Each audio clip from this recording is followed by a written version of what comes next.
పాఠశాలలో ఇంటర్మీడియట్ విద్యార్థిని ఘన విజయం.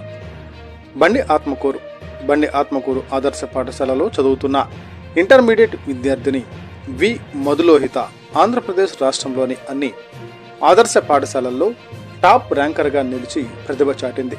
ఈ సందర్భంగా పాఠశాలలో ఆమెను అభినందిస్తూ model school SMC chairman Ramesh Yadav శాలువా బొకేలు అందజేసి ఘనంగా సత్కరించారు.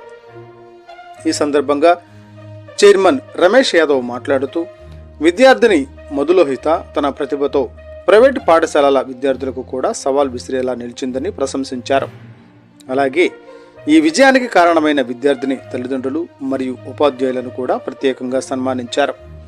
ఈ కార్యక్రమంలో కళాశాల ప్రిన్సిపల్ మహమ్మద్ రఫీ, మండల విద్యాశాఖ అధికారి యశోద, మోహన్ రెడ్డి, వెంగళరెడ్డిపేట టీడీపీ నాయకులు శ్రీనివాసులు, అలాగే విద్యార్థుల తల్లిదండ్రులు, ఉపాధ్యాయులు, విద్యార్థులు పాల్గొన్నారు. ఈ ఘనత బండి ఆత్మకూరు ఆదర్శ పాఠశాల రాష్ట్ర స్థాయిలో తన ప్రతిష్టను నిలబెట్టుకుంది.